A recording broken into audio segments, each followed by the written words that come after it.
sommes aujourd'hui au Champ-Bar chez Olivier, Emmanuel Nasty, deux frères qui ont commencé, on va dire, il y a 10 ans, la belle aventure du Champ-Bar. Alors je voudrais qu'on revienne un petit peu sur votre formation, sur vos débuts. À vous, Olivier Nasty, ça a commencé comment la cuisine d'abord?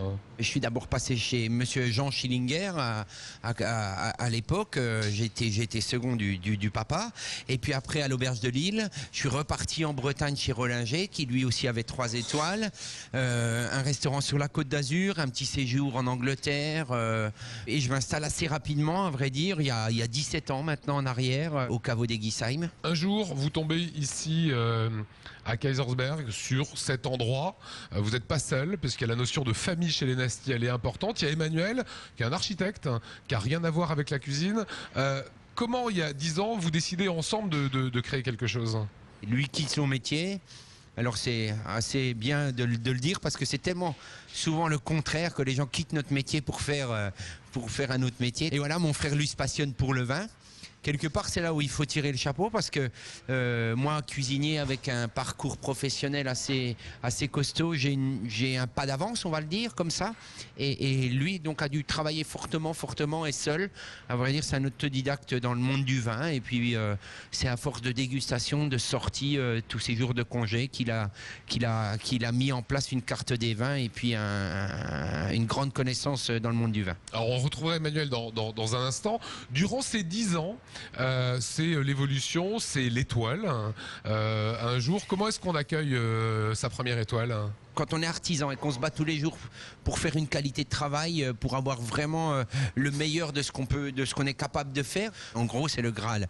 Et donc ce fameux guide, le jour où il vous décerne notre première étoile, on sait aussi, sans le cacher, qu'on va faire 20% de notre chiffre d'affaires en plus. Alors ça c'est déjà énorme.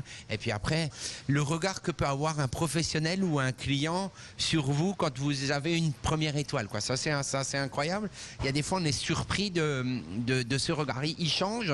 Alors bien sûr, vous n'êtes pas devenu un dieu du jour au lendemain, mais il y a vraiment, on sent un changement, ouais. Qu'est-ce qu'on ressent quand on obtient ça? C'est cette fameuse cocarde du meilleur ouvrier de France. Dans le regard des gens, qu'est-ce qui change? Moi, ce que je retiens de tout ça, c'est ma satisfaction à moi. Ce que je veux dire, c'est que je sais que ce jour-là, j'ai fait mon métier dans l'excellence. Je suis allé au plus haut de mon métier, quoi. Et j'ai eu cette récompense parce que j'ai réussi avec tout un passé, avec 20 ans de travail ou 25 ans de travail, j'ai réussi à faire ce jour-là vraiment un travail parfait.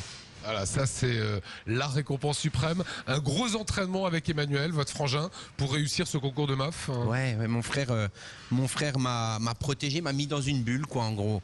Moi, j'étais séparé de tout.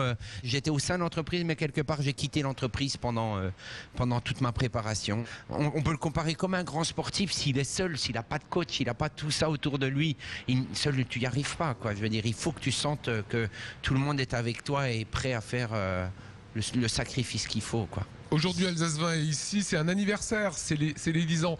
Quand vous vous retournez, quand vous regardez le travail parcouru, c'est de la fierté, j'imagine, mais quel regard, quelles ont été les difficultés? Qu'est-ce que vous vous dites?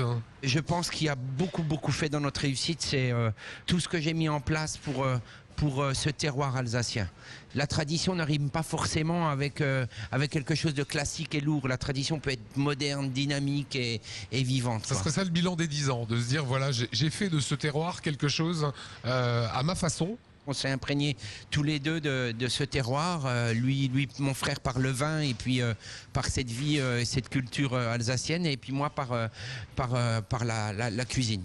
Merci Olivier. De rien. Je vous laisse avec au plaisir. piano avec vos camarades. Merci, à bientôt Lionel. Voilà, tout de suite.